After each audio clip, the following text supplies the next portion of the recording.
अनंत सत्य जुग कथा भगवान शुक्लांबरधर विष्णु बा शुक्लांबर विष्णु तांकु किए अभिशाप देइथिले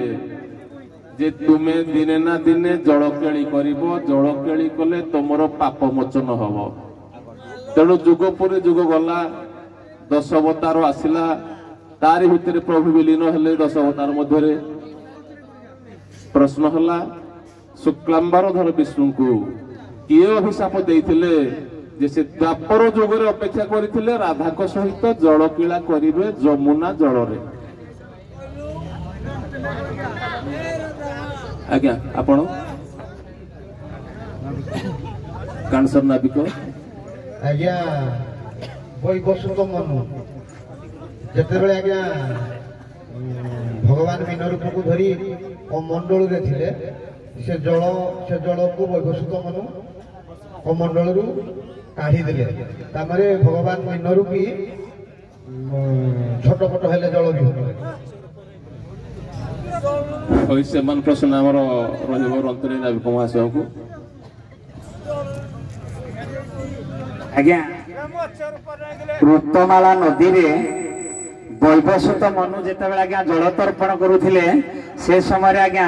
जेतेबेले तांको आंजुला भितर आज्ञा भगवान मीन रूप धारण करी पहुंची थिले तेणु से सेतेबेले जेतेबेले आंजुला रे न रहिले तेणु से स्थान परिवर्तन करी करी आज्ञा जेतेबेले प्रथम तो ये हमर सिंहलदीप बा हिमालय पई ऋषृंगी मीन सहायता रे गले सेतेबेले वैवस्वत मनु अभिशाप देइथिले आ गोटे आज्ञा प्रमाण होछि निजे गंगा अभिशाप देइथिले हमर गोपी मान को प्रश्न राधा को प्रश्न प्रथम आग पचारिबा 16 कलारे 16 कुंज जेतेबेले 16 कुंज रे आपण माने लीला करंती केली करंती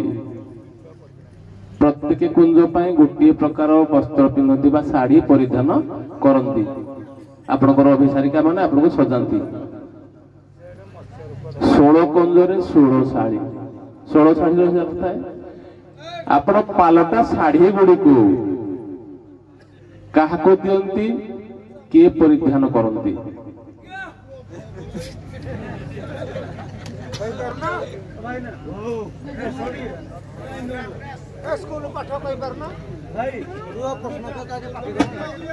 ओ आपण को समान प्रश्न आज्ञा से शाही गुड़ी को सुबल नहीं की परिधान करे काल सुबलर रूपटा जेमिति राधा को रूप सहित समान तेणु सुबल को देइथिले गोपी मान को प्रश्न गोपी मान बर्तमान उत्पाद होउथिले भल व्यापार चली क्षीर दही बिक्री भल पैसा कमाउछन्ती तो जेतेले दही बिक्री नउछन्ती दही भांड ऊपर उठे चांगुड़ी अछि पवन देव को पूजन थिला सेडा नै जानि सी चांगुड़ी थाए चांगुड़ी ना जानी मु बहुत थर कही किए जानी चांगुड़ी नाटा